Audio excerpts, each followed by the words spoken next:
town. We And are back. Yeah. season 2 of the Gridiron Goons. We're opening it up with a free agency special. And the boy Declan is back with us. I'm back. The last episode, you did not hear him as he was working nights and now switching to days, which is kind of funny info that we all work at the same company now. Yeah, we do So- now. Here's a fun fact for you. So That's our lives are very entangled. I'm providing for La an Familia. Stop, that's the family. But yeah, guys, there is a lot of news to get into. But you know how we always do here at the Gridiron Goons. We got to catch up with the boys. It has been a while since you've heard from us.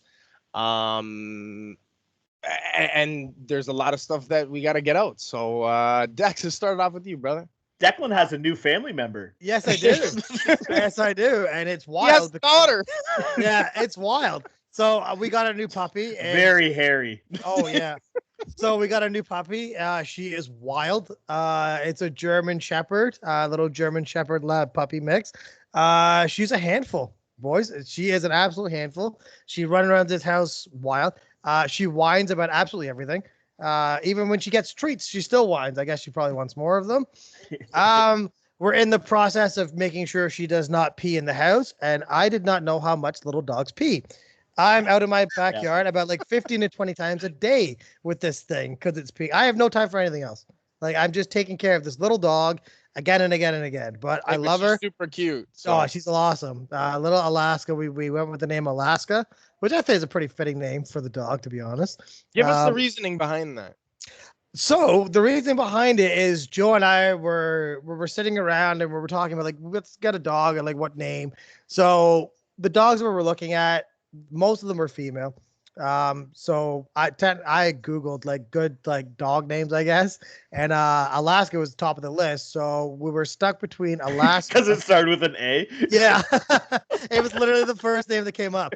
So I said Alaska. A asterisk is the Yeah. first name. So I said Alaska, which we really liked. Joanna liked the name Athena. I wasn't big on it. Greek goddess. You guys did get past the A's, eh? No, we didn't. No, I think We had a 50. yeah, we didn't really A, get past. A, We didn't really A, get A. past the A's.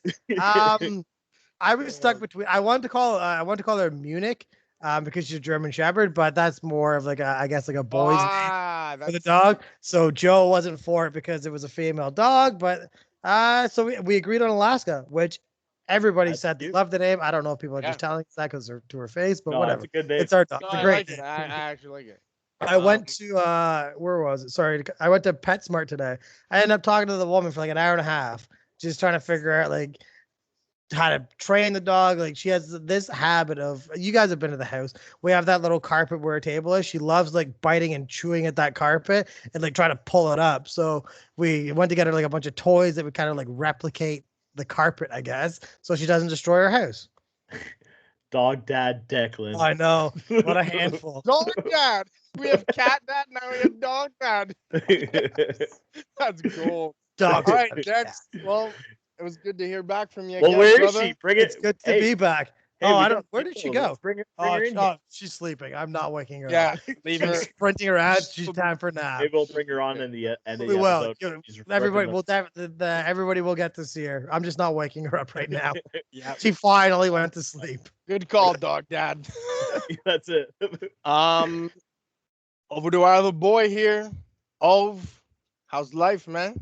The fuck is going on, boys? Fuck, I missed this. This was Yeah. like, every week I was asking you, hey guys, do you want to do an episode? And it's like, fuck, we don't have anything to talk about, buddy. It's like, fuck, I just miss hearing your guys' voice. Yeah, I had to wait for free agency. Get something. I know. Well, it was a fucking wild free agency too, and there's a shit ton to talk about. But yeah, no, it was. I've just been busy with this job, boys. Getting my boys hired on, so gotta take care of the boys, make sure they're getting their money in the bank account, and yeah, no, 50, 60 hour weeks at work. So getting used to that now. Just trying to make that money, get a house so we can fit these two maniac children that I have running around the house every day. How are the little ones now? Basically 4 children because you Yeah. have The two dogs dogs, and 2 yeah. kids. So Fucking maniac boxers, yeah. But no, it's been good, man. Like it was a bit of a fucking shit show. After the Super Bowl episode, it was cold. It was shit. Like you couldn't go outside, and you everyone talks about like this seasonal depression, all this kind of stuff. And I'm not one who gets fucking depressed, but Jesus Christ, like with COVID and whatnot, like you can't get out, you can't go see the boys, and like it was another lockdown. Like now everything's lightening up, it's heating up outside. You can have a couple drinks out in the backyard. It's nice. way nicer now, right? So it's like the spirits are coming up now, boys. So It was tough. yeah. Like the weather was actually really good this weekend. The weekend that we're recording, it's fantastic out there. Well, it was nice. I had a fucking boner talking to the boys today about fucking going out to the first round of golf for the season. I was like, oh fuck, boys, I'm ready to fucking go. Got a new golf bag. Started cleaning the clubs up this morning. I was like, all right, boys. I'm gonna invest in a neck guard the next time we go out. No, you just need a goalie helmet with the plastic thing with the neck guard. with the puck deflector. Yeah. Oh man. Yeah, no, this is my favorite time of the year. It's right before it gets in the summer, and you're getting ready to fucking all fired up. Yeah, exactly. Just like that. The fire's building within. Like you know? August, like in August when it's like almost football season, it's like fuck. Oh yeah. Right? Like you're doing your research, you're fucking like I'm ready for football. For fantasy draft. Yeah, I'm ready for football this year, and then by like 3 weeks into the football season, you're like, I fucking hate football. Fuck this game. Exactly. Oh, how quickly it can turn for you, man. That is for damn sure. How quickly it can turn. Oh, that's it. Lovat, how are you, buddy? Buddy. Well, thanks, bro. Man, life's been really good the last couple months. Since I talked to you guys from Super Bowl. Well, not you guys, like the listeners, you guys. But yeah, I no complaints from me. Like we were talking about, we all work at the same place now, so that's it was a fresh start for me, which I really needed.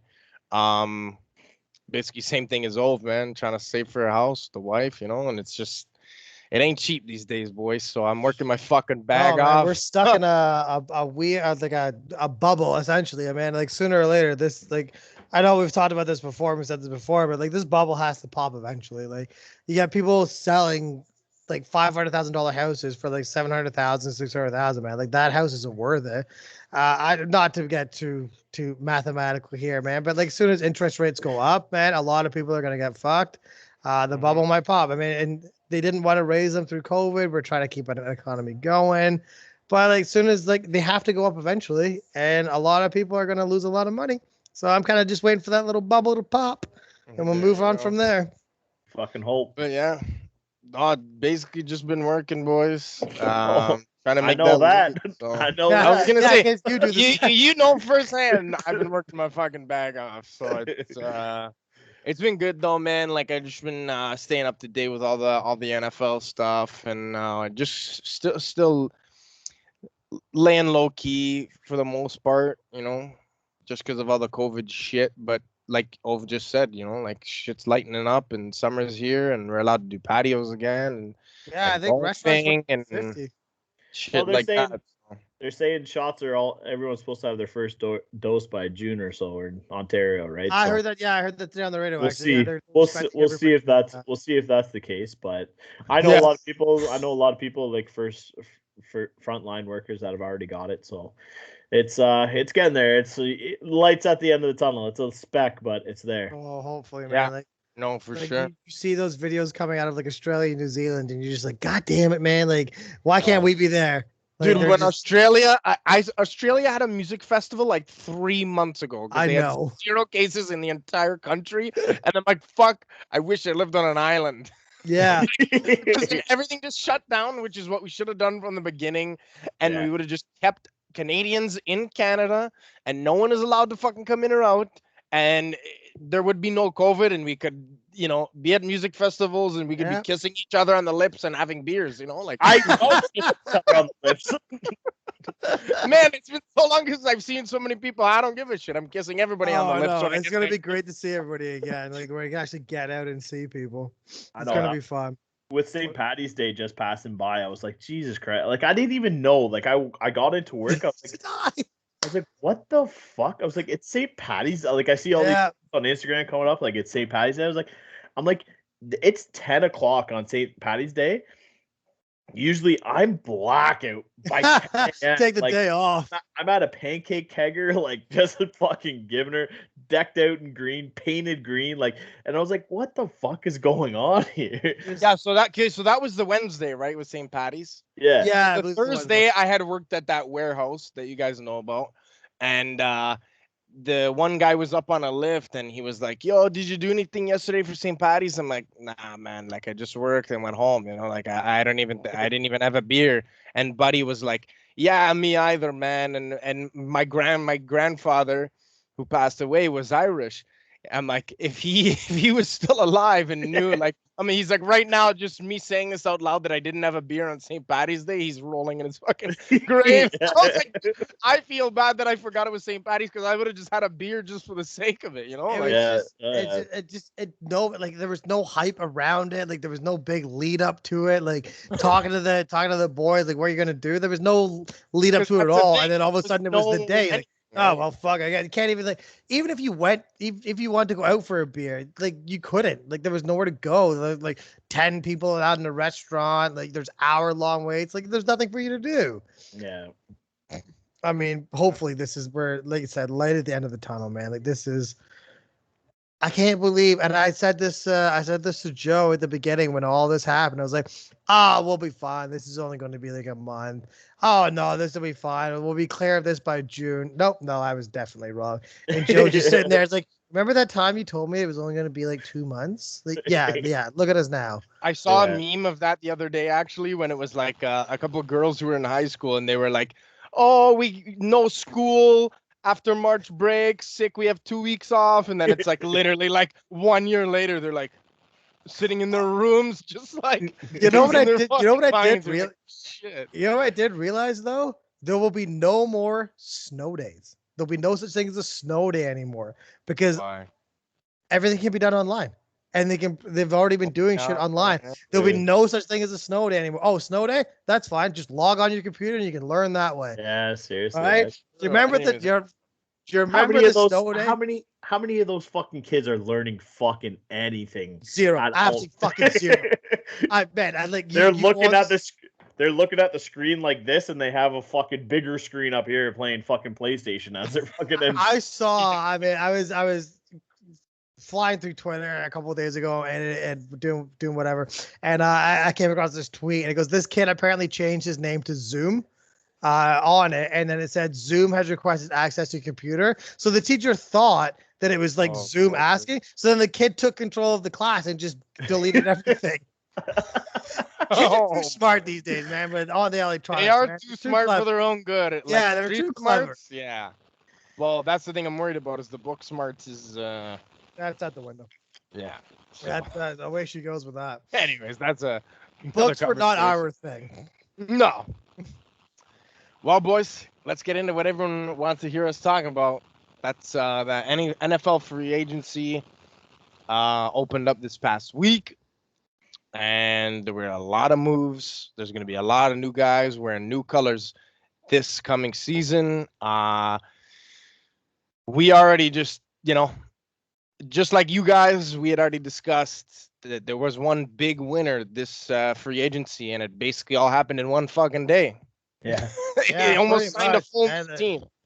So, and that's the New England Patriots. They had signed several new players on that one day for like millions and millions and millions of dollars. There was a point that I was like, how are they not like extremely over the cap? Because I just saw this guy get 10 million, that guy get 10 million, this guy get 10 million. Like fucking Oprah. You get a card. You get a card. You get a card. You get a contract. You get It's insane how much money they threw around. Like I'm looking at their deal right now. Cam 13. Aguilar I thought was quite the con for 26, but I thought I think the New England Patriots were definitely the big winner here. Okay, let's just do a quick rundown. Judon, Jonnu Smith, Jalen Mills, Hunter Henry, Nelson Aguilar, Kendrick Bourne, Kyle Van Noy is going back. Like It's just like all these guys like. And then they acquired what was it, Trent Brown in a trade with Vegas. Like there's quite a lot there. Great players that are going to be playing in New England, and I And- think that Pats fans finally have something to be happy and proud of again after the Brady, like post Brady era. I'm sorry for the 1 year they had a terrible year. They went out and signed a brand new team, buddy. The Lions have been shit for 80 years, and they did nothing again. So I mean, God forbid the Patriots have one bad year. Yeah, you're telling me. Okay, so. But no, it's going to be scary seeing that team. The one major loss that they did suffer was Patrick Chung retiring. Didn't play last year because he opted out of the season. And I guess it was just like, I think he played for 11 years, I believe, if I recall correctly. It was 11 years, I think. So he probably made enough money. He probably wants to enjoy his family, and I don't blame him. He probably had that year off. He probably had the best time. The worst part for half the year. The worst part was, and it was a dick move on his part, is that he made a tweet like the day before he announced his retirement. It was like big news coming. Yeah, like, that's how he tweeted. And then he's like, "I'm not playing anymore." Yeah, he did. Everyone thought he was going to announce coming back this year. Yeah. And instead he's like, "Yeah, peace. I'm done." Yeah, you're right. He did. He played 11 years in the NFL. And look at all the guys that New England's gonna get back that opted out last year. Like they lost James White, so like James White, he's still sitting there, but you still got Sony and you still got fucking Damian Harris is still there. So like you're set there. Your wide receivers, like I don't think Kendrick Bourne's going to be the guy that slides in there and is absolute beast. I don't think Al Galore is the number one, but like you have a bunch of little guys and you have a very good 1-2 on tight end, which if Cam can't throw the fucking ball like he used to, that's what you need. And Bill's going to run that 2 tight end set. They're going to be dangerous this year again, man. They ran that 2 tight end set with Gronkowski and Aaron Hernandez. Unfortunately, Aaron Hernandez turned out to be a murderer, and it blew up the whole team. Forever, Aaron Hernandez. Like that was unfortunate. Declan just said that so nonchalant. Like unfortunately, you're like, oh yeah, Rob Gronkowski and Aaron Hernandez, who just turned out to be a murderer. But it happens. Unfortunately, that happened, and that really blew up their plans. I mean, they brought Martellus Bennett in as well, and they still ran that two tight end set. So what was he? He's known as the Black Unicorn, I think his nickname was for a couple of years.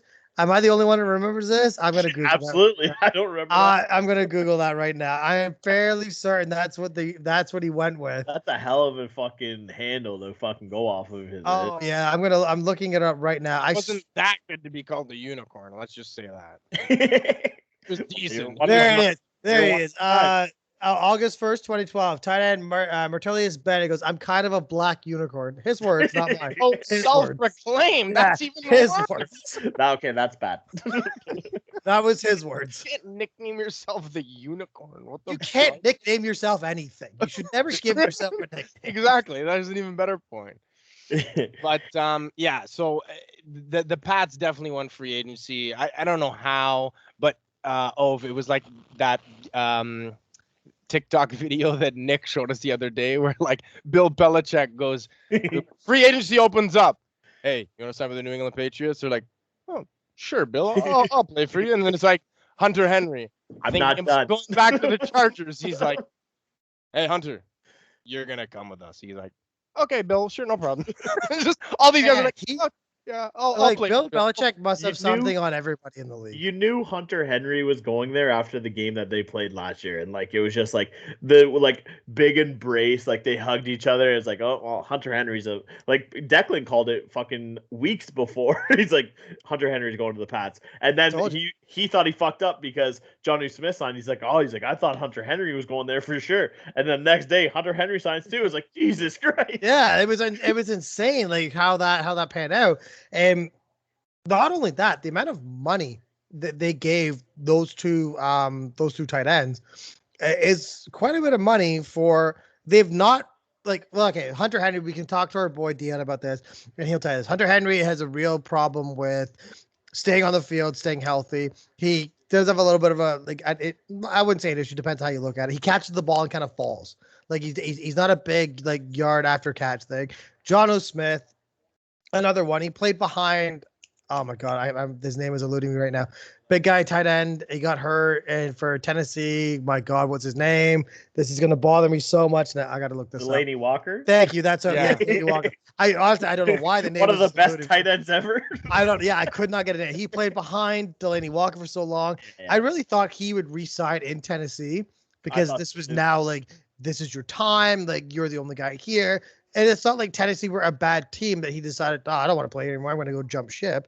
Tennessee's a good team, although they did lose Corey Davis, which I think is gonna hurt. No, they lost, dude.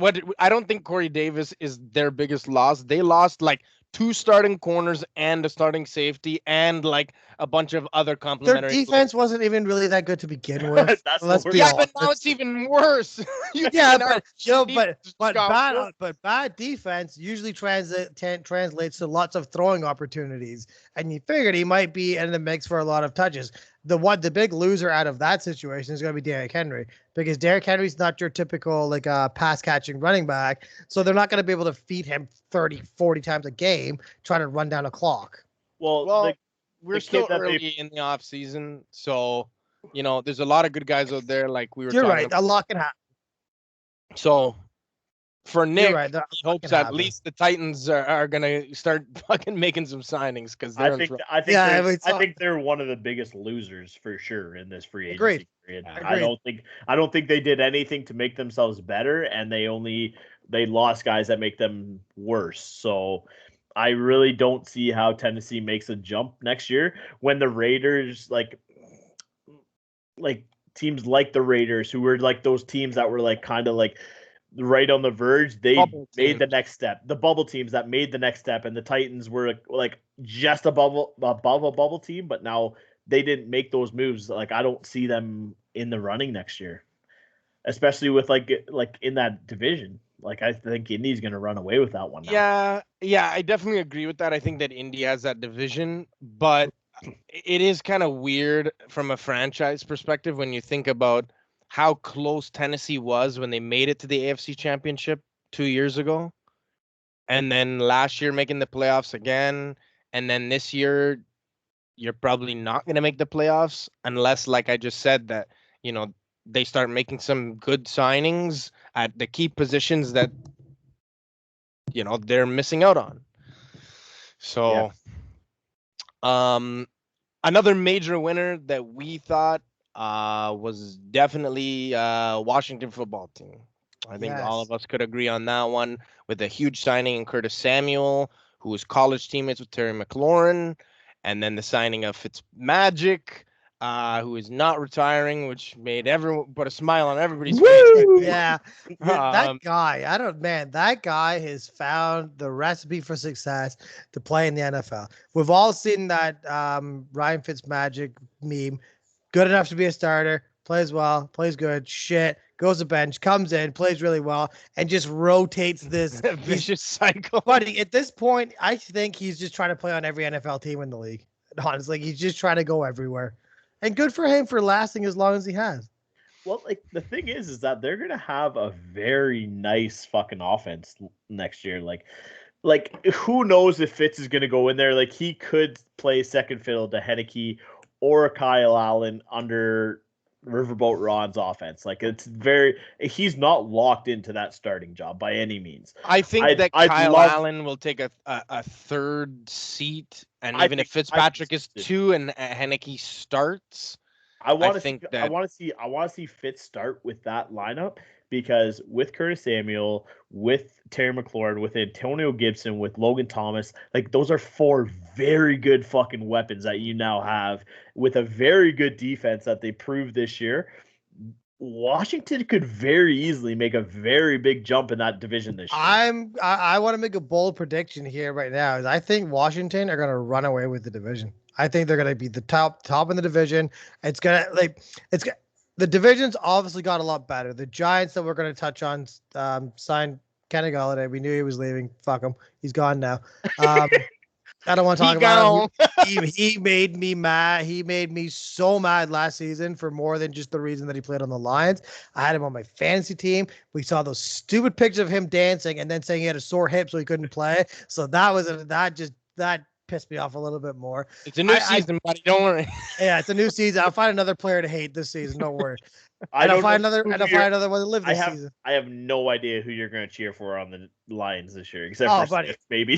Buddy, it's just Jared Goff. honestly, man, when I feel bad for Michael Brockers after what he said about Jared Goff. This is a step up, and then he got traded back. So what I would love, How's that dynamic in the locker room I would already? absolutely love to be a fly in the wall the first time they two see each other again, and how their interaction is going to be. It's just gonna be Like, awkward. I think it'll be like, hey man. And that'll be just like maybe look at each other and be like, and then keep going. Like you try to ignore. Like if I'm Brockers, I'm just like I never want to fucking bump into him. No. In the training facility, in the locker room, nothing. If I'm Brockers, I'd just be like, first thing I say when I see him, I was like, psych. Like I didn't mean gotcha. Yeah. This is the best practical joke ever. I have been working we got a on little this for distracted. 5 months. But I do think Washington, like Oviet said, I think Washington do make a big step in the right direction. The big thing is Terry McLaurin was very good at being the only guy there, and Washington being the only wide receiver. Adding Curtis Samuel to the mix, I think, is going to be really good. I really like Curtis Samuel from his days in Carolina. I thought he was a very good route runner. He's a very good receiver. He unfortunately, he's fast, man. He's fast, so fucking fast. And unfortunately, he just had bad quarterback play, which never really played to his strength. Now, we're not saying that Ryan Fitzpatrick is going to be the guy that's going to help him, but Fitzpatrick is not scared to throw the ball down the field, which really will feed into what Curtis Samuel can do and Terry McLaurin. And you can't just double team Terry McLaurin now and hope that you can just leave Curtis Samuel wide open. Like that's not going to work. And then you had Thomas in the middle, right? Yeah, you had Logan Thomas across the middle to catch the passes out wide, and you have a really good young running back in Antonio Gibson, who has shown to be a very good player. Good pass catching, and a very good pass catching running back. So their defense was good. Their offense is clearly improved. That offense it's funny because we banged on this division all year last year how bad it has really taken a big step in the right direction in terms of the Giants have got better. Dak Prescott finally got under contract by the Cowboys. Hopefully he comes back and he's healthy. And you look at Washington, and then Philly. I think Philly's bottom of the barrel. Based on everything that you're looking at out of these three teams. I don't see how Philadelphia is. They're going to be competitive because that's just the way Philly is. But I don't see them being any more than the bottom of the barrel in this division. I don't see them competing at all this year. I think they're going to be absolute trash. Like they let Ronald Darby and Jalen Mills walk for nothing. So like those are your best two bright spot, like not best, but like those are your two bright spots on defense that you had beforehand. Like really now you have Miles Sanders and Jalen Hurts. Like Jalen Hurts throwing it to like I know you have fucking drawn a blank on the fucking rookie this year. Oh, their wide receiver rookie? Yeah. Jalen Reagor. Reagor. Yeah. So you got Reagor. Like maybe Reagor and Hurts can get that fucking chemistry together, but I don't see enough for the Eagles. Like I think they're in full rebuild mode at this point. Like I said, I'm not confident in Jalen Hurts to be that guy. So I don't. Yeah, I agree with you. He's got a lot to prove. I think he came in last season. It was definitely a breath of fresh air because everybody was just sick of seeing Carson Wentz just not perform really. And I don't put a lot on Carson Wentz. He had nobody to throw the ball to. His defensive line was absolutely terrible. Miles Sanders missed a lot of time last season as well. He was stuck in a bad offense trying to play. And now he went to the Colts, which I think was the best landing spot for him. Really? You're playing behind the best line in football. So yeah, if you can't excel in that position, then you're not a good quarterback. If Phillip Rivers could play, and this is no knock against Phillip Rivers. If Phillip Rivers could play there, and stand in the pocket and being able to throw the ball as effectively as and make that and have that team kind of running. Granted, they were a bit of a running first team, but if Phillip Rivers can do it, who is not a mobile quarterback at all, Carson Wentz can get out of the pocket and move. Like he is able to run. So I don't see how he doesn't thrive in this environment, especially with a great offensive line and really, really good running backs there as well. I expect him to do quite well, but I guess back to the fact of the matter is we don't see the Eagles really doing anything in this division that has gotten a lot better. Out of nowhere, really has got a lot better. Yeah, for me, I definitely agree with you guys. I think that, and this is basing off of like 1 week of free agency, right? So everyone listening, don't think we're completely fucking nuts yet. Like this is just of course, this is just our very, very extremely early predictions. Absolutely, right? Like our minds will change. Yeah, exactly. Oh, that's it. Like we're having a week into free agency. Yeah, we're creating a reaction to what we're seeing. We're calling initial reaction. There you go. Yes, initial reaction. We're calling like we see it. There is going to be a lot of changes obviously happening in the next month. The draft is coming up. There could be a lot of big trades at the draft. So I mean, there's a lot going on over the next couple months, and we're excited for it. Another team that I wanted to hit on that I think is gonna, like what Ove was saying, is that like what teams in free agency do you think made the signings to make that next big leap? And I think that the Arizona Cardinals are one of those teams that definitely is gonna make that jump. What? What do you mean what? You don't think the Cardinals are going to make that jump? I think they're the biggest losers of the fuck. I thought they were one of the biggest losers of the free agency. No way, dude. I think they were definitely up there with one of the winners. Just especially like in that oh hey Joe. I don't know, man. The signing of JJ, I think it helps out that defense a lot. The other side with Chandler Jones, it's just gonna create havoc for opposing offenses. And then, I know AJ Green has gone way downhill, but I think that is gonna help DeAndre Hopkins, because AJ Green is a tall, big guy that, even though he might not have the route running ability that he had at once, that gives two options for Kyler to just kind of throw it up there and, hope a guy snags it.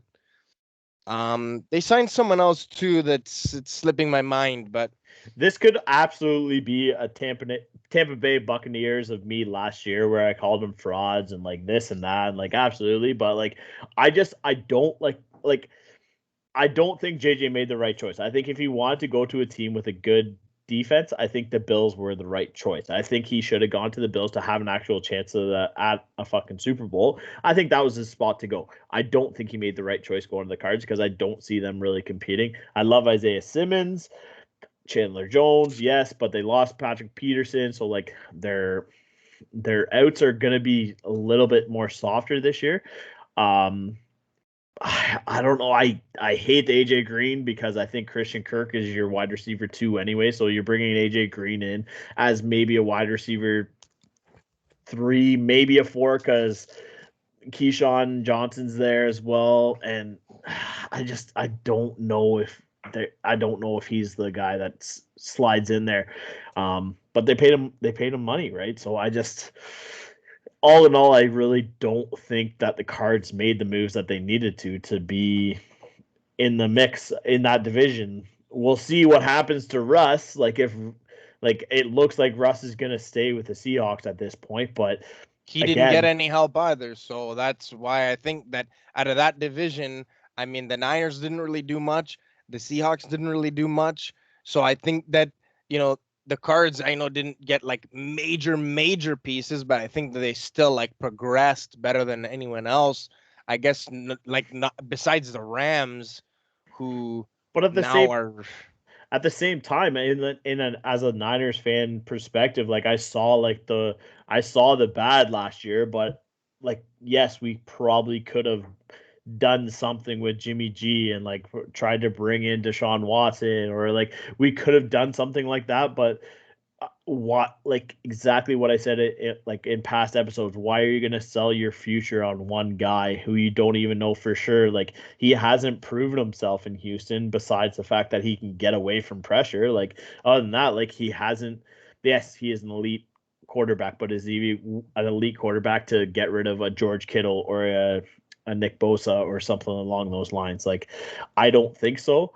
I, as a Niners fan, I'm just glad that we re-signed Trent Williams, and like that's They our paid him a biggest lot thing. of money. They did, and like he's the Highest paid O lineman. yeah, and Yeah, like, by what, $10,000? $10,000. Yeah, He did that on purpose. Yeah, because Bakhtiari come out and says, "Man, Yeah. you're petty." Give me Yeah. over 10 Well, I grand. thought that was pretty funny though. But the Niners are a year out from being in the Super Bowl with a lot of fucking injuries last year. And we brought back Marquise Goodwin, who, yeah, probably we don't need him because with Ayuk and Debo, but like throwing Marquise Goodwin back in there, it just throws another option with our boy fucking George Kittle in there. So I'm not super worried about the Niners. I know the Niners are going to compete if they can stay healthy. Rams are going to compete. I think Seahawks could be bottom of that div next year. Yeah, they could be. And to be It's fair, weird. man, I agree. by the time the season starts, Pete Carroll might not be there. Russ Wilson might not be there. By the time the season starts, it wouldn't shock me if both of them are gone. I think did the Niners, they re-signed Kyle Juszczyk, did they not? Yeah, they did. Yeah, 4 year, that 4 year. That was our biggest. That was huge. That's a huge, especially because the way that they run their offenses is a heavy run offense. They're one of the few teams left in the NFL that really use the fullback as a heavy part of their offense. Touching on the point of the Houston one, I don't think they should. I thought they paid. Getting rid of JJ Watt was a good idea, but the money that the Cardinals paid to JJ Watt, I think, was too much. To be honest with you, Agreed. For a guy of his age. Fine, whatever. You can say what he wants, and he lives on the fact that he's been a good player for so long. But I don't see him transforming that Arizona defense or making that defense really that much better. They let Kenyon Drake go, which I thought was really strange, to be honest, because yeah, he had a bit of a tough year last year, but I think that whole offense at one point was still getting new to the fact that you have the DeAndre Hopkins there. So of course your offense is going to change. I don't see. I don't know. It's tough. It's a weird division, though, to be fair. I think the Rams are still going to be challenging for the division. I agree with you in the fact that the Seahawks are probably going to finish bottom of that division, especially if they do not get any help. They signed Chris Carson. They kept him there, which I thought was really good because I'm a big fan of Chris Carson. I think he's a really good football player. Of course, when he can keep the ball in his hands. But I really like Chris Carson there. DK Metcalf, I don't know. I think they're going to have to do a lot of stuff at the draft or maybe try and make some trades to keep themselves competitive. They did nothing on defense and let Shaquille Griffin walk. So, like, it's just they didn't have a good defense last year, and it just got worse. And Well, so that's the issue here with the Seahawks is that last year they started off super hot because Russ was cooking, but they would win games by like a touchdown, but it would be like 47, 40, yeah. fine, and like Russ doesn't throw 5 touchdowns a game, they're fucked. And then at the end of the season, teams started figuring Russ out, and he didn't have those 4 or 5 touchdown games, and their defense couldn't do shit, and they were getting steamrolled. And I think that the exact same thing is going to happen this year, except for Russ is not going to cook. And how much is your offensive line that you just fucking sewered in the offseason going to play in front of you? Their offensive line is terrible to begin with. But now your QB just threw you under the bus and said, I wasn't protected at all. Fuck these guys. Well, guess what? You think you weren't protected last season? Wait till this year, buddy boy. Exactly. You're going to be running for your life. Yeah. Beat Deshaun Watson. Well, I don't blame the guy for wanting to leave, man. I think that organization is on the down, unfortunately. They've had a lot of years of success, and I think it just come to an end for Seattle. Hey, man, that is the natural progression of sports. If the rumors are true and what the Bears offered for Russell, because what I heard, it was 2 firsts, a second, 3 firsts. How did they even have any firsts? They trade them all to Oakland? Doesn't Oakland have all of their firsts?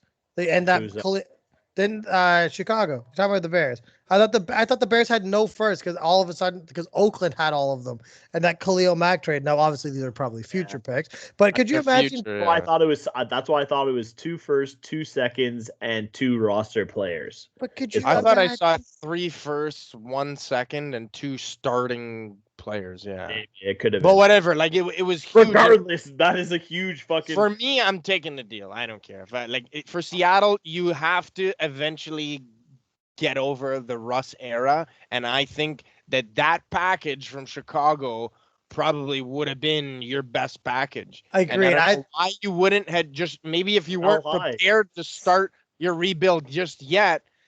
I think that you still have to accept that offer because now you probably won't get anything better.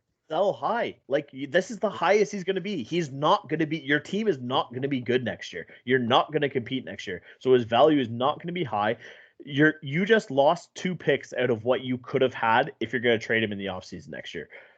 I agree. And you're probably, like you said, the value could go down. The value could go down drastically if he has a bad year.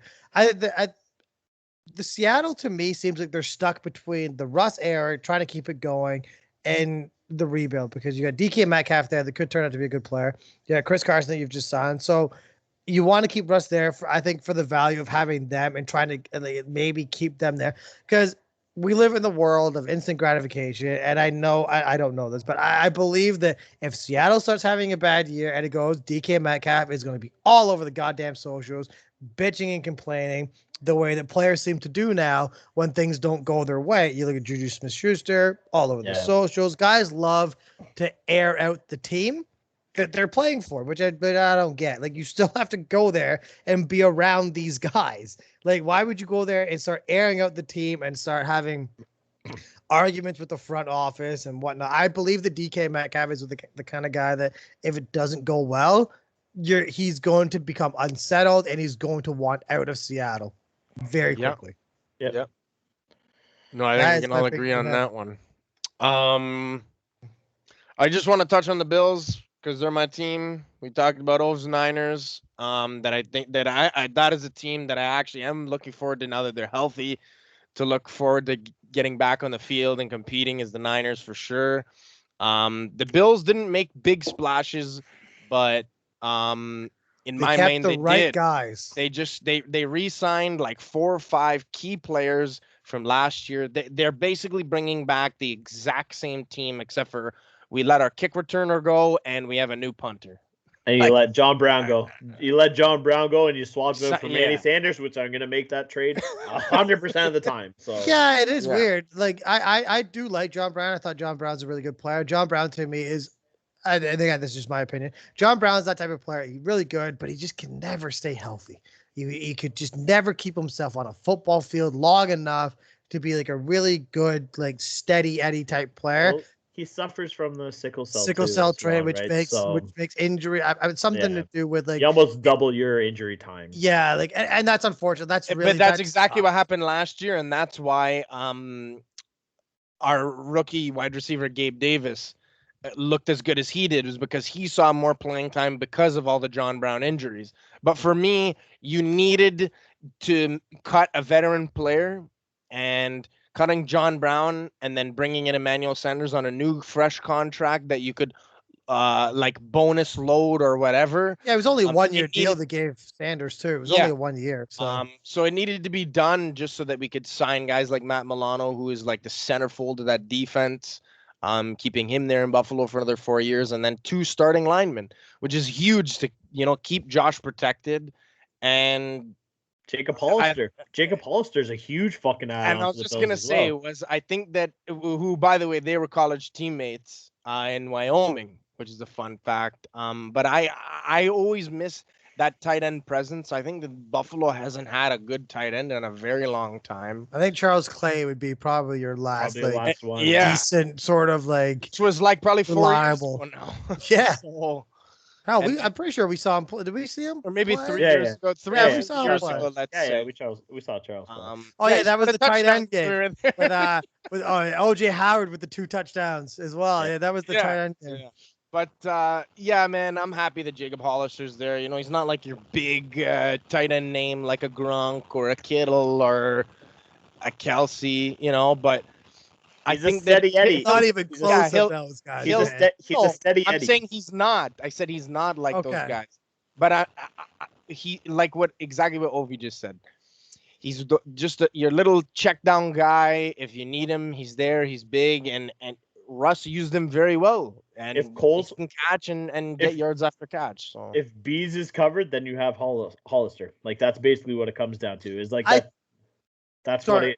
what it opens him up. If Bees is covered, it opens Hollister up. That's what it is. I do believe a big part of letting John Brown go was how good and how reliable Beasley is. He is a really, really good player in there. And I think a lot of he sucks up, he's a vacuum for targets. He's a quick outlet for from Josh there. And I probably a big factor would have been not being able to keep John Brown on the field. Because when John Brown was on the field, along with Stefan Diggs, that offense looked dynamite. The way they could throw the ball down the field and they can come up with catches. But we got to touch on the fact that Ovi's boy here, Mitch Trubisky, has now signed for Buffalo. yeah, that's another. I don't know where this came from. I love it. Listen, me and Lovat were talking about yeah. this. I fucking love it. So let me I don't know explain it to where you. this A has lot. come from. So I know a lot of people were like questioning it, and I explained it to a lot of people. But so Matt Barkley was the backup. I know a lot of people don't know who that is, but he was a veteran guy. And him and Josh had very good chemistry. I was a good bench guy, good locker room guy. Like a lot of guys made posts about him when they found out he wasn't re-signing in free agency. Like a lot of guys were, emotional about Do it. we know where he went? Did he resign anywhere, or is No, he not just yet. kind of in the wind? Yeah. Okay. Yeah. But it got broken down, and this is how it got broken down, was the fact that if something, knock on wood, were to happen to Josh, Matt Barkley is not going to go in there and win a couple games down the stretch or maybe win you a playoff game. You bring in Mitch Trubisky, who is at least enough of a competent QB that you might be able to get him to win you a couple games if you need to. And for $2.5 million, it's, to me, it makes sense. Yeah, I'm looking at the deal right now. 1,000%. It's what $2.5 million, $2.5 million contract, 1.5 million is guaranteed with a max of $4.5 million. But you're not going to be paying $4.5 million because I think in No, order for him to if get you that need it- 4.5, Josh has to get hurt for that. Which But at that's that the point, if thing. he earns the 4.5, then you know that he's winning football games, or he's Fair. He's keeping in statistical competitive. things to get those bonuses in Josh's absence. So And then- if you really think about it, it does make sense for them. They need a guy just in case. And this is what I told Lovat when I was talking to him about it. I fucking love it because you're not changing your scheme because they're very similar quarterbacks. They're not like, it's not like Trubisky's a stay at home, like pass from the pocket kind of guy. Yes, he doesn't have even close to the skill that Josh Allen does, but he is that kind of like scramble quarterback, and he can get outside and make passes on the outside. So like he doesn't, you're not working with Matt Barkley, who was a pocket QB, where if he goes in, now you're changing your entire game plan of what you planned for this game. And I like the switch because Trubisky is a poor man's fucking Josh Allen. And that's what it comes down to. Yeah. It's a very poor man's Josh Allen. I don't like Mitch What, Trubisky. first off, watch your fucking mouth. I am not. That's my and I, fucking like, boy. we all know this on the podcast. For the guys, for people who are following this podcast from the beginning, or even like you, I don't like Mitchell Trubisky at all. I don't. To me, But do you he's understand the slightly move, better than Manziel. Slightly better. But do you understand the move now that we've He's experienced? been in yeah. the league for 4 years and Manziel never played. So Well, Manziel is now like that weird whatever the hell he's doing now. I can't. The AFL. fan he's in, control he's in a league where the fans make the plays. So Yeah. let's fucking figure that one out. which is probably for the best because he can't call his own plays because he's terrible. I get the breakdown of it. He's obviously a lot more of a competent quarterback than what Barkley could have been in terms of getting out of the pocket. He doesn't change a lot of the scheme for Buffalo. I just thought it was funny that he went from being a starter in Chicago to now literally he is a bench player. Okay, so now you have Andy Dalton. But I and guess Nick that's also Foles. because they You have signed. Andy Dalton and Nick Foles in Chicago. Who's your starter? they're both fucking Yeah, I was gonna old say, trash and it's guys. very it's weird that all of a sudden like, Andy Dalton is like Yeah, Andy Dalton's there. let's cut Kyle Fuller for 11 mil so we can sign Andy Dalton to a $10 million contract. Are you fucking kidding? Who's running this fucking organization? Like it's a fucking joke. Yeah, I Chicago. thought, man, Dion will call me out on this for sure. I thought, I don't know why I thought this, but I thought Kyle Fuller, when I read the name, I thought he was a fucking kicker. And then I realized who he was. Once, He's like Dion, the hottest, like. oh my God. Like, so I said One of that. Dion called me out, Glover called me out, and I was like, holy crap, why did I think this guy was a kicker? Yeah, he was I like don't one of the know most why sought after like defensive backs. Like I know. Like Free- once I realized what I but here's the thing though, once you put it in a text, man, there's no coming back. It's out there. People can see it. So I said that and I got roasted and I could not believe that's what I said. Oh man, I was why a did little they pay $12 million for a kicker? Hey, buddy. That's what I said. I was like, what the hell are you doing? I was like, he's like, they let Kyle Fuller go. He's like, I'm like, who cares, man? He's a kicker anyway. And just in passing, reading the text. And I was like, no, that's not even close. Oh, no. I'm pretty sure they just signed Caro Santos to like a record high like kicker contract though. To the Bears? Hold Yeah, on, yeah. I'm gonna look that up right now. Like it was, they signed up like because like the Bears have issues with kickers. So like Caro Santos was a really good last year. So like lock that fucker up right now. Oh yeah, Caro Santos re-signs a 3-year, $9 million deal with a max of $11 million. Yeah. Yeah. Wow, for a kicker? Jeez. I guess they're banking on kicking a lot of field goals this year, boys. Not Well, no Indy City, if you ask me. With that Man. tandem, but like I was happy. Like I think I was feeling how Allen Robinson was, where like there were so many talks of like Golladay going to the Bears, and Robinson AR was probably like, yo, if I get me and Golladay together, we have a fucking chance. I don't care who's throwing the ball. And then Golladay goes and signs with the Giants. Now fucking AR is like, are you fucking kidding me? You guys couldn't even get this done. Well, to be fair though, I think a lot of Allen Robinson, I think, made a smart move here in terms of himself.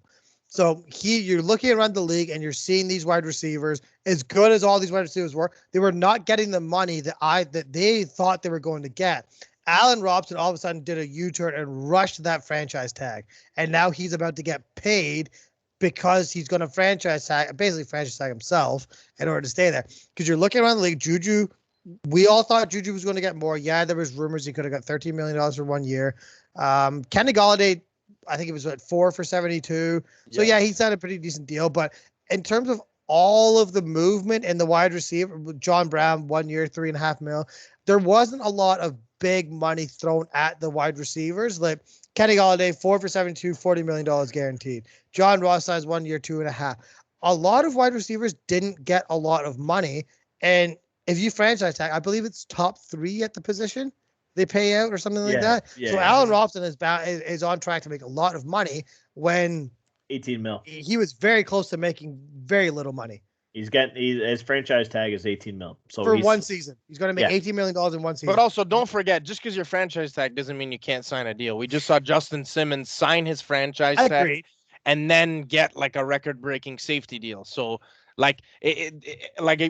exactly what the show is right now is very, very early on. A lot of shit can happen before the season starts, and franchise tag means nothing after you sign your contract. But he went from he could have made it, maybe only pulled in maybe at like, I don't know, $10 million a season, depending on where he signed long term. He now cashed in. He's going to make $18 million for 1 season and probably test free agency again next season. Prove himself. It's a prove yourself season, which sucks that he's doing it again. But I mean, yeah. We've seen a bunch of guys. Who do you guys have as biggest losers of this fucking free agency? The biggest losers of this free agency, I think the Jags. The Jags have done absolutely nothing when they have the Jags have done very little in terms of bringing in big talent because they had the deepest pockets. They don't have to, though. They don't have to bring in big talent. They're not going to be contenders this year. And that's probably what it will feed into the fact that they're not. Yeah, you don't want to waste a year of a good guy's contract. They're not. Why are you going to spend money in free agency when you know you're not going to compete? So I don't. The biggest. If you guys have yours, go ahead. Cause I'm racking my brain here trying to think. Okay, so I'll go. Go ahead. Yeah. My biggest loser is the Ravens, 100%. Yes, yes, you're right. Yeah. That's an easy. Because it is. It's like No, it's a good call. Let me just pick this apple that's hanging right in front of my face. But it's just like, besides re-signing Tyus Bowser, like that was a great sign. Like, you didn't get your stud wide receiver that you need. Now you're leaning on Hollywood Brown to be your wide receiver, which didn't work out this year. Again. Like, your best wide receiver was Willie Snead, and sorry, he's probably gonna walk anyway. So you just lost your wide receiver. Yeah, he's not good. Like, he's really not good. I'm sorry. J.K. Dobbins is gonna run your fucking offense next year. Lamar Jackson, yes, he's gonna run around and do his thing, but like, you're banking on Lamar to do too much again, and teams are slowly figuring him out year after year, and it's just a recipe for disaster if they don't try to sign somebody. Juju would have been the perfect fucking guy in that. Hey, they made their offer, man. It was 1 year, 13 mil. So I think Juju would have been that guy. I think Juju would have been the perfect guy. Like, they were never gonna get Galladay. They were never gonna get Galladay because they know what they're gonna have to pay very shortly to Lamar and to J.K. Dobbins and to their other fucking guys. I'm not confident in the Ravens going into the next season. Yeah. No, they're in a bit. Yeah, I agree. They're not. I know this is going to sound like a big shot, like a bit of a wide swing, but my biggest loser in free agency here was the Kansas City Chiefs. They let two phenomenally good offensive linemen walk for nothing. They let them go, and I think a lot of that byproduct is the fact that they have given Pat Mahomes so much money that you're now starting to see the repercussions of giving somebody that much money to now, crap, we can't afford to keep the best linemen or some of the best linemen in the league who we're paid this guy to protect, or we need this guy healthy. You let two of your biggest offensive linemen walk in free agency and didn't replace them. They have replaced them now. To the extent that they lost. On Thursday, I would have said absolutely. I agree with you. I thought the Chiefs were the biggest, but adding Joe Thuney was a very big ad. That was a very big ad. So. And they're getting that French Canadian guy back who won them the Super Bowl the year before. The doctor guy. Yeah. That's why they could afford to lose those two guys, Mitchell Schwartz and Fisher was the other guy, I think, Eric Fisher. Is because they did sign Thuney and they're getting the doctor back. I think they're okay in terms of that. I don't disagree, because you're right. Like, the guys that they lost are like Pro Bowl, All Pro type of linemen. Yeah. So you're not replacing that, but at least you're still replacing them with great linemen. You're not getting amazing linemen, but you're getting great linemen that I think. So this offseason, they lost Justin Houston's gone. They traded Dee Ford, and now they cut Eric Berry as well. So this is all like personal. Eric Berry's old. Don't forget. I agree, but it's still a presence in the locker room that could have been good. Yeah, but the fact that they lost their two big offensive linemen there, when you're really trying to make sure that your billion-dollar product is protected, to me that's the biggest losers. That was tough, because like just to circle back, it's a byproduct of having to give one guy so much money. No, true, and that is something that we can't disagree with, because we all know how much that contract was. So I wouldn't say my biggest loser, because there's a bunch that I know have already slipped my mind, but one major one, and it hits home because it's in my division, is Miami Dolphins. I think that they just didn't make any moves to progress after I can't remember if they made wild card or if they just missed, but whatever. They were a bubble team last year. They were like right there, and they really did nothing. Like, to me, they didn't make, like, they made a couple moves, but they didn't make like huge splashes that I think are gonna progress them that next step, you know? So no, they didn't. They got a good defense. I like their defense down there in Miami. It's gonna be weird because is Tua really gonna be their guy moving forward? I don't know. I don't really believe that he's the going to I be don't their think next. he's the answer either. But I don't think he's the answer for their problems. I think they're probably going to end up dipping back into the QB market in maybe like a year or two now. Tough to say, man. They all of a sudden they play in a tough division. Like at it, like yeah, they were probably going to be pretty good. The Jets are going to suck again this year. All of a sudden, New England's got a brand new team, and then Buffalo. So they're the pretend. I can't think of that word right now. They're always going to end up as that. I think to me that third place team when they're a pretty good team, but they're just not there. I don't know. Like they lost Kyle Van Noy, they lost fucking Shaq Lawson, so those are two big losses on that fucking defense. And they added Will Fuller, which I like the ad, but is Will Fuller a better Devontae? Is he better than Devontae Parker? No. No. Like I think they're kind of like right at the same point. Like you don't have a bona fide wide receiver one, which I thought that's what they were going to do at the draft. I thought they were going to go out and get Devontae Smith, and I thought that was going to be their guy in the draft. Clearly, no, now they're looking at Jamar Chase. Is what I've heard is in a lot of mock drafts. But even that, like, are they really going to be looking at a wide receiver? Like, you just paid Will Fuller and you're paying Devontae Parker, and you have Mike Gesicki still there. Like, are you really going out and getting a wide receiver that early in the draft now? Probably not. No, I would. Yeah, probably not. So I think Jamar Chase and I think Devontae Smith are now going to other teams. Which team? I don't know. You're probably gonna have to stick around for our draft episode, but yeah, that's gonna be a fun one. There's a lot going on there. Well, but I don't know the direction that the Finns are going right now, and it doesn't sit well with me because I don't.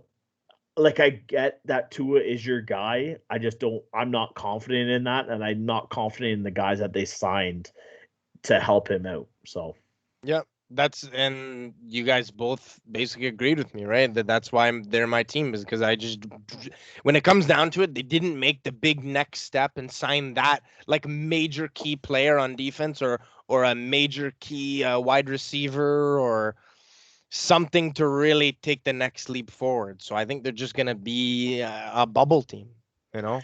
Another team, the other team in that division that I think did make a lot of good moves was the Jets, though, because I loved a lot of the moves that they did make. So yeah, no, I can really. I don't think they did nearly enough as to what they made a lot of good complementary moves. They didn't make big splashes, but when you look at the list of the guys that the Jets signed, they did make a lot of just good complementary moves that.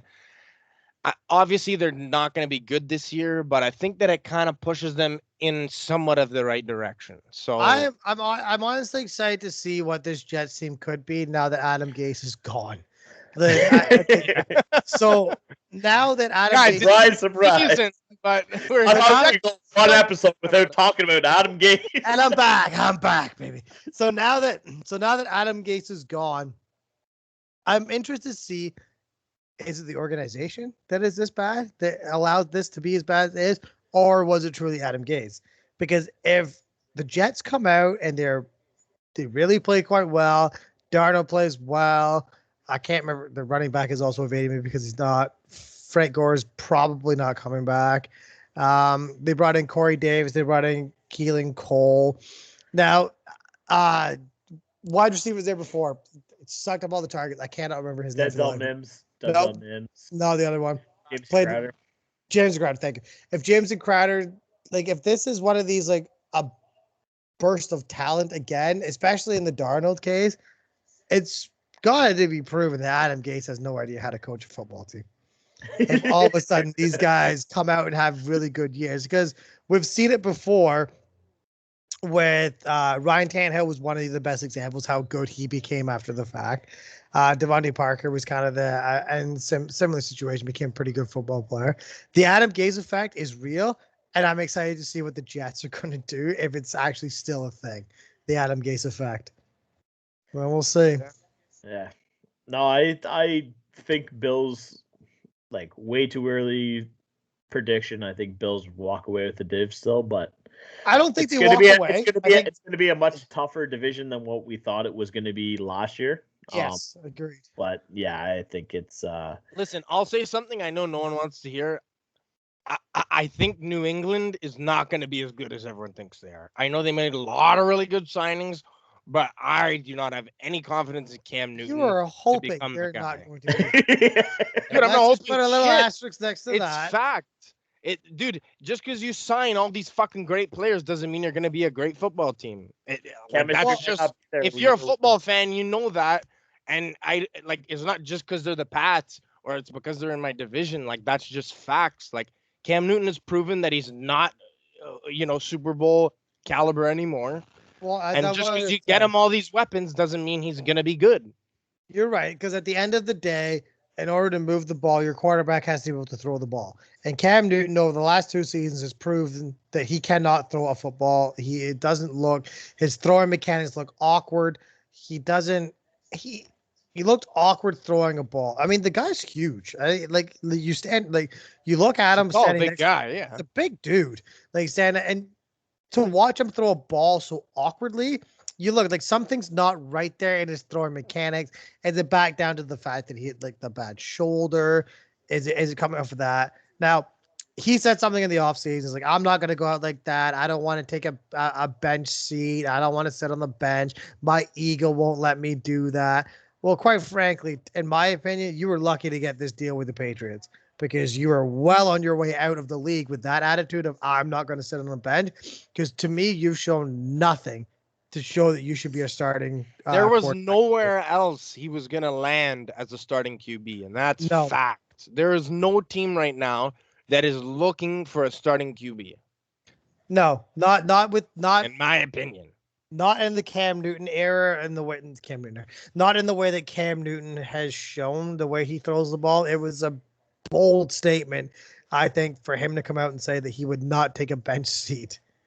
And exactly what you said. I think the only place he was gonna be on a football team would be on the bench. You'd be a backup QB. Yeah. You'd kind of be like a mentor to a younger guy. Like New England is the only team that kind of needed the starter, and I think it was just an easy cop out because he was there last year, and they're obviously rebuilding, and they need to draft a QB either this year or next year. Oh, they'll definitely draft one this year. I think they got to.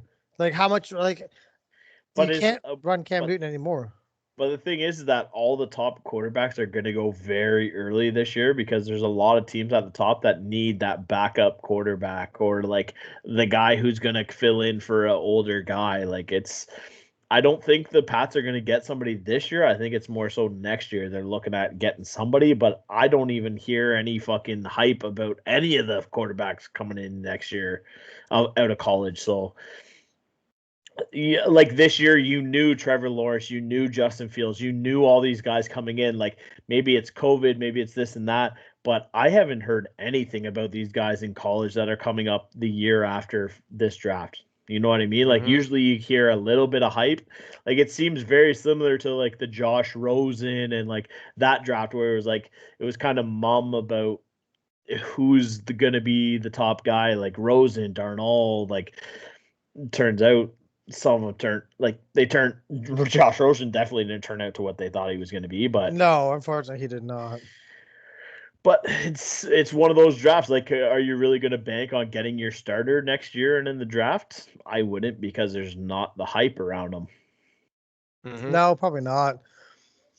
It's tough. I mean, it's again, it's such an early episode. A lot can change in the next couple of weeks, of course, and in terms of obviously the draft, a lot's going to change there too. But yeah, they're definitely stuck with Cam Newton for one more year. It's good as bad as that is going to sound for being a New England Patriots fan. He didn't show a lot last year, so you're hoping with this running the 2 tight end set that he doesn't obviously have to throw the ball very far because their wide receivers in New England aren't very good. If your guys' team could sign one more guy left in free agency, who do you want? Wow, let me think about that one. Well, for me, I know I want an edge rusher, so I'm going probably like a. Would you take Clowney? Would you take Clowney? Yeah, Clowney or Jarrell Casey. I don't care. We need a defensive lineman. I don't care who it is at this point. Yeah. We need somebody. I'd love to see Jarrell Casey in a Bills fucking uniform. That'd be fun. Yeah. See, I'd like to see that. Me personally, I'm looking at Dor Jackson on the flip side of fucking. Yeah. Yeah. I think that's a great signing for you guys. Yeah. So hey, you know what? We just complimented each other very nicely. And Declan, I think you're fucked. Hey Declan, how's your team? Like, I mean, looking at this team, if we could sign one fucking guy, that was Schwartz. Like, if we just throw the money at him, just protect. Like, I hope, I really, really hope this Jared Goff is nothing more than a stopgap situation. We go in there, we draft a quarterback, and develop a quarterback there. I don't want to see Jared Goff as a long-time situation for the Lions, but based off the guys left out there, Schwartz is my number one ad for that Lions team. And let's be honest, he will never sign there. He will never, ever sign there. Like, you don't go from winning Super Bowls and Super Bowl appearances with the Chiefs to bottom of the barrel Detroit Lions. I don't care how much money they offer you. Which one was it? Was it Eric Fisher or Mitchell Schwartz who suffered the torn ACL in the AFC Championship? I think. No, it was Fisher. It was Fisher. Yeah, it wasn't. I don't think it was. Because that's why one of them got cut. Don't forget about that. Because I know you were like bashing the Chiefs for cutting both of them, but I know one of them suffered a big injury and they will miss majority of next season. So, if it was Fisher, then good riddance. But for Mitchell Schwartz, for you guys, I think would be a huge signing. And you know what? He might be one of those guys. He's like, you know what? I've won a Super Bowl. I'm down to rebuild. And if they give him a fat paycheck because they have the money right now, you might see him in a Lions uniform. I would absolutely love to see him, but I'm not holding my breath on that. But I think the more realistic guys, like I'm looking at the list of them like out there right now. I think the more realistic signing that I would hope for. People forget that just because most of the major guys sign, there's still a lot of good guys that need to be on football teams. Well, like I'm looking at the list right now. A lot of free agency left, guys. Like so, Leonard Fournette's still out there. Who is it? Eric Fisher's out there. Clowney's out there. Carlos Dunlap is still out there. Schwartz obviously is number one. T.Y. Hill, and that I think he might sign like a 1-year deal with the Colts, and that is pretty much him riding off into the sunset. No, he's not going to go back to the Colts. I don't think he'll go back to the Colts either. I think he'll sign with the team, and he'll just get forgotten about. Yeah. Same as what AJ Green's going to do. Melvin Ingram's still out there. Richard Sherman still hasn't signed. I don't know. I think Richard Sherman he's done. He's done. Washed. But the Melvin Ingram is a key one. Huge. I think.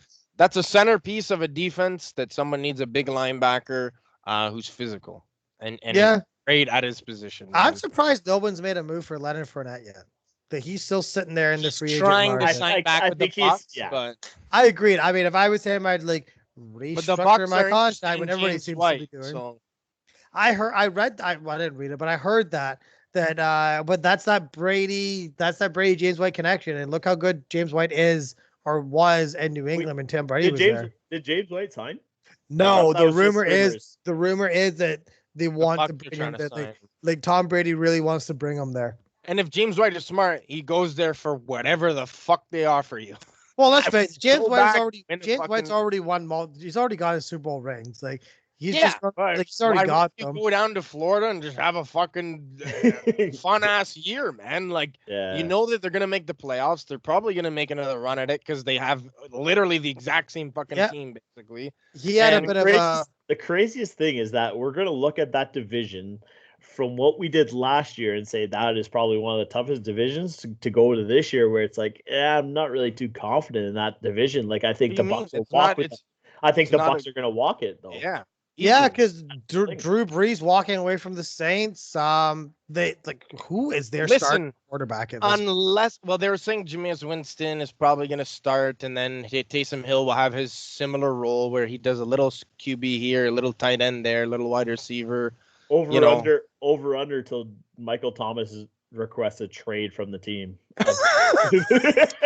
Sick, honestly, man. On the way that Michael Thomas carries on his Twitter account.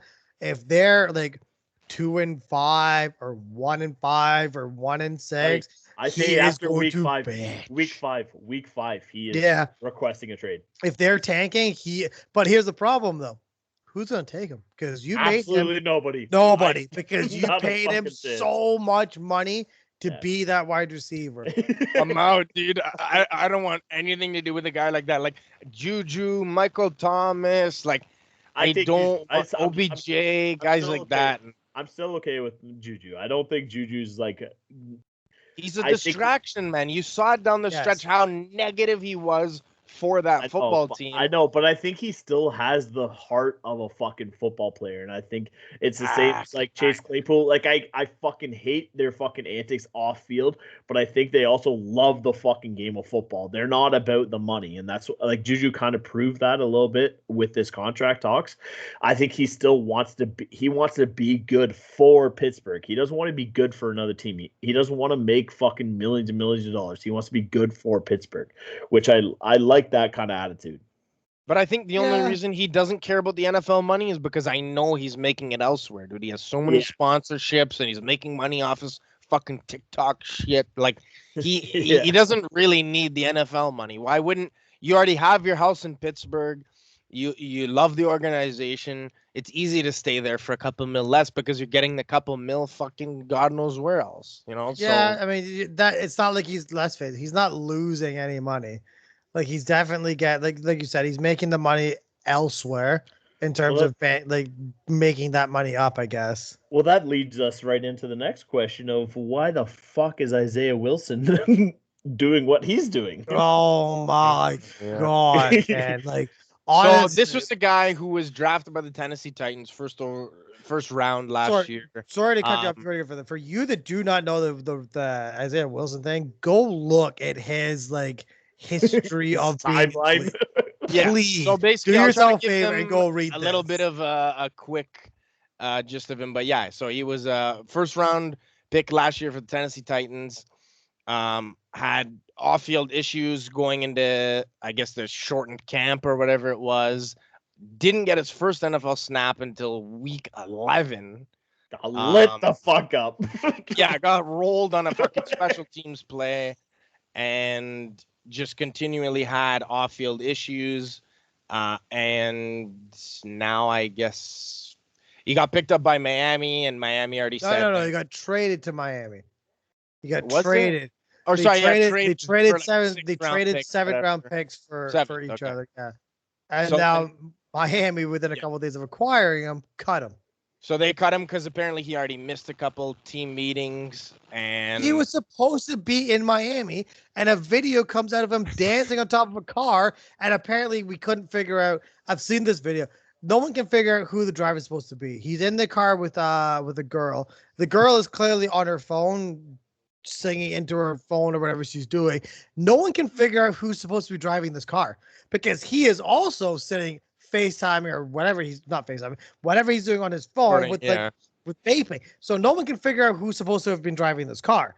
He was supposed to show up to in Miami for workouts, never showed up. Said he couldn't make it, some whatever the hell it was, couldn't make it. So then they tried to support him. I read that they tried to support him, but it was 2 or 3 incidents within literally a day or two. And he's like, nope, we're not dealing with this.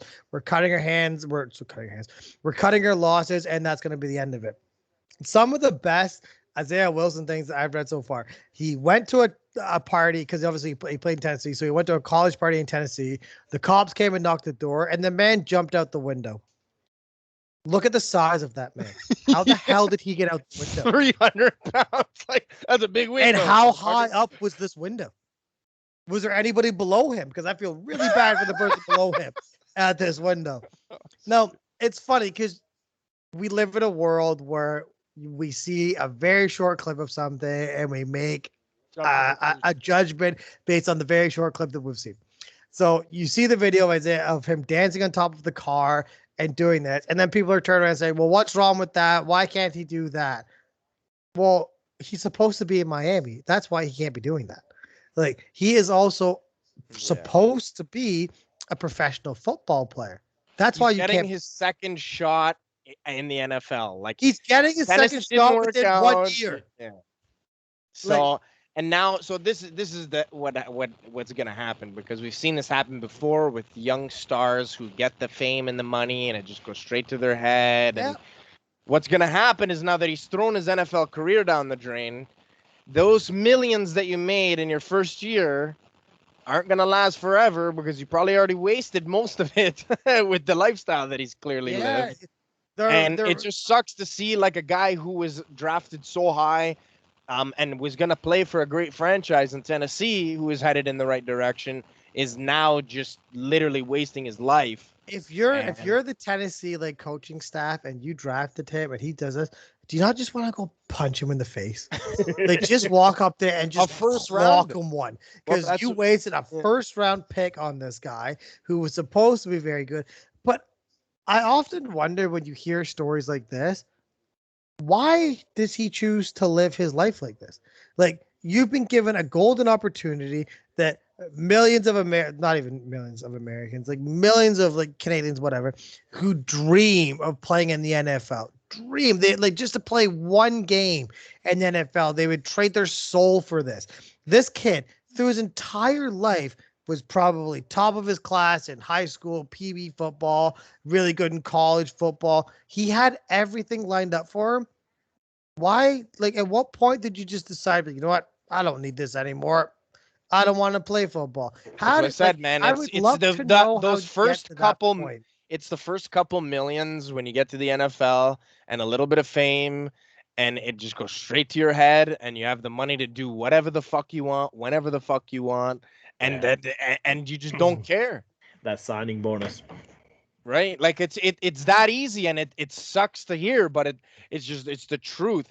If you don't have good people in your camp, telling you, being like, hey man, like we shouldn't party tonight because you got practice tomorrow, and you're like, and your boys are doing the opposite, going, it's just practice, dude, let's get fucked up. What do you think is gonna happen? It's just gonna, it's a snowball effect, man. It is true. You're absolutely right. If you don't have the right people in your camp, it can very quickly derail your career, because at the end of the day, if you don't have the right people in your camp, I believe that the majority of those people in that type of camp are only there because you got the millions of dollars, you got the money, you're going to spend it. As soon as that money dries up, all of these people disappear, and they go to the next guy that will pay their lifestyle. They're essentially, for a lack of better, they're leeches. They're leeching off of the money that you have, and then the second that it's gone, they're gone. I do feel bad for I do feel bad in the sense that there's probably a lot of kids out there that are surrounded by the wrong people, and they listen to the wrong people, and unfortunately they get sucked dry of their millions of dollars, and then they're left at the side of the road at the end of their career, be like, what the hell do I do now? Yep. Like, where does the money go? I hope that he graduated with a certificate, man, or a diploma. I really do. I hope that it wasn't like he left college early and because he was going to the NFL and that was it. Like, I hope that he got his education, and because he's done, man. We've seen this too many times where guys just throw careers down the drain this early, and especially this day and age because of social media, everything. Everyone has videos and people have seen everything he's done, and I'm kind of on the flip side of you guys just because I saw the whole Aldon Smith thing with the Niners, and like I saw how he can turn things around. Like, thing is, like, where's he now? And with the Raiders? Yeah, he's with the Raiders now. He just got a nice contract with the Raiders. But hey man, if there's one thing America loves, man, it's a good old comeback story. Well, and that's the thing, right? And like, I can say it because I was there and I was dumb as shit when I was fucking 19 to 24. And like, if this kid can fucking kind of turn it around, like, obviously the talent's there. So if the kid can fucking figure shit out, like, I don't know, man. Like, I think he didn't really get the opportunity that Aldon Smith did. Like, he was still a starter. So I don't know if Isaiah Wilson was just one of those get into the league and he was a bust. And that's what it comes down to, right? So he might not get a chance, and hopefully his rap career works out for him. Oh yeah! Yikes, dude! That was I heard maybe 3 words, and I was already done with it. I don't know, man. It's just such a weird. I guess like such an odd mind state of you work this hard to get there, why would you throw it away so quickly? Like, you obviously worked, you were good at your craft, you owned your skills to get to where you got to, and then you finally get there and be like, your first payday, you throw it all away. I don't know. Like, that doesn't make Johnny, sense to me. look, I agree with you, look Jack. at Johnny Manziel. Johnny Manziel again was another case Same in thing. point. The Exactly, hot- another case in Josh point of Gordon, that. Josh Gordon, another guy. Like, it's just He had there's his so demons. Listen, there's the short list of things that could fuck your career in an instance, and it's fame, money, and drugs. Yeah, they're very quickly. There's those three spiral. things that, and both of those guys are now playing in the fan-controlled football on the Yeah. same team. And by the way, Yeah. they got slapped in the final, yeah. 8-6, by the way. But now you're just washed up puppets.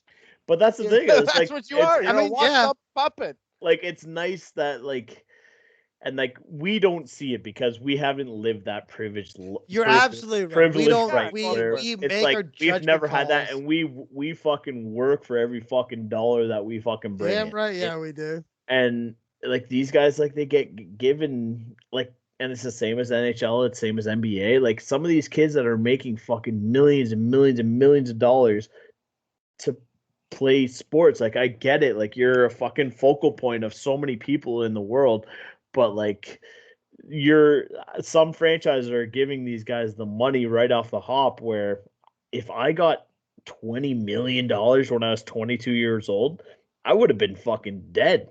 I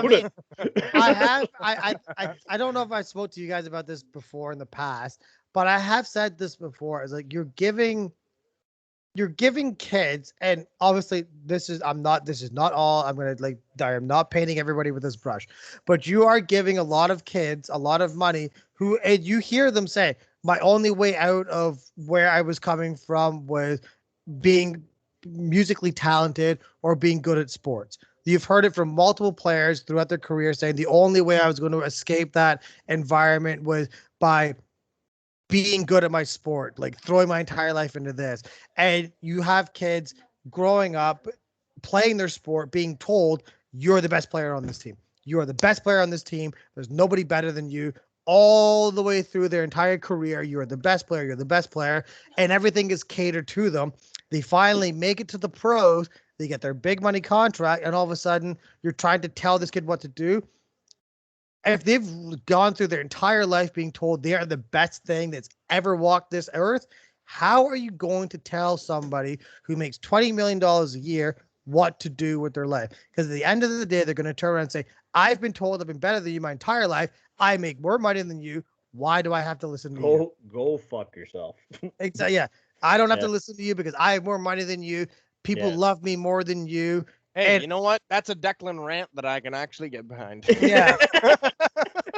It's tough because you see so much talent. And again, we as the public don't see we don't see the off-field stuff. We only see the off-field stuff when it's negative. We very rarely see the positive about it.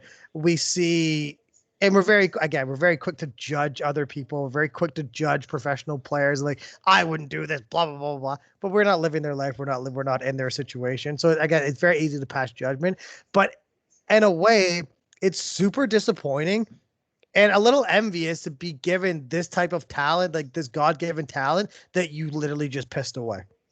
When people would sell their soul for just half of what you have.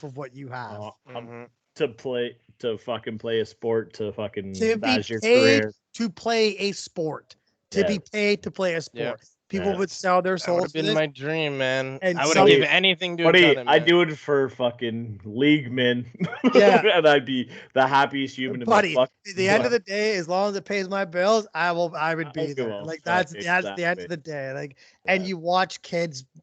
I think guaranteed money, in a sense, for any contract, I think is bad, because you're giving what is it? Some kids come into the NHL at what, 18, 19 years old. They come in the NHL. Yep. You give them a ton of money.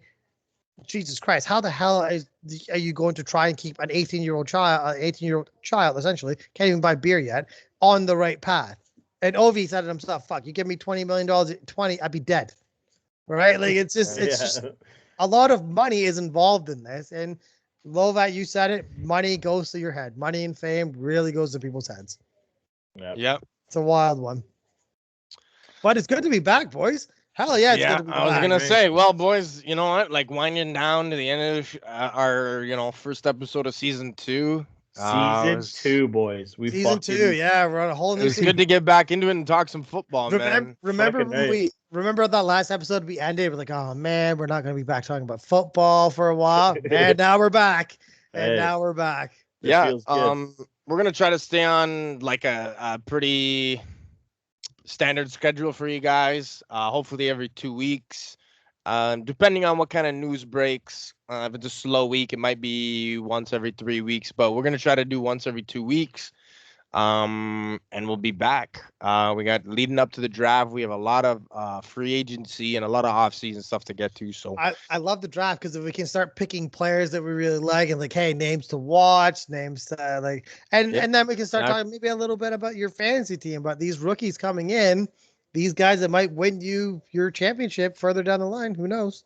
Well, just keep a look on the fucking on the socials, because we're gonna start putting our fucking mock drafts up there of our three opinions of like who should grab who and whatnot. So we're gonna start doing that. We're gonna start doing that kind of stuff, and we'll do a big before draft episode and after draft episode.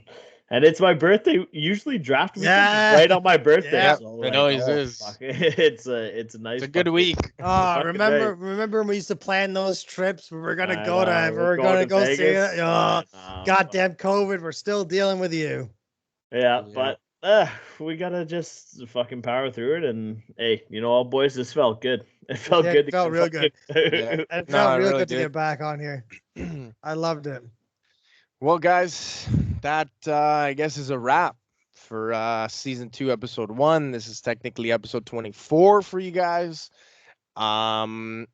You know where to find us. DeanBlendell.com, Spotify, Apple Music, Buzzsprout, all the socials. You guys already know them. Gridiron.Goons on Instagram and Goons Gridiron on Twitter. Back. And keep an eye on the socials this year, guys, because season 2 is going to bring a lot of new stuff. We have a lot coming this season for damn sure. So we got some. We're going to try and bring some guests on. And all these guys that we're bringing names up all the time of Carve and Clouds. We gotta get Clouds. Elliot. We're gonna bring these idiots on and let them talk for 10 minutes before telling them to shut the hell up. Yeah, so. We gotta give them a little. They gotta maybe just a half episode. They're not as knowledgeable as us, you know. Oh, we're knowledgeable. Hey, we're professional podcasters. Yeah, we're professionals. You're on DeanBlendell.com for Christ's sake, all right? All right, boys. Oh yeah, we got a couple of surprises coming for season 2, guys. We don't want to give, it's very, very early, and I know that we say this a lot, but we do have a lot of tricks up our sleeve for season 2, guys. So definitely stay tuned. And it's good to be back. So it's great to be back. Thanks for coming back and listening, and you'll hear from us very soon, guys. So take care. Stay safe, guys. Love you guys. Mwah. Love you guys. How long? So that ended 2:20. How long do you think that?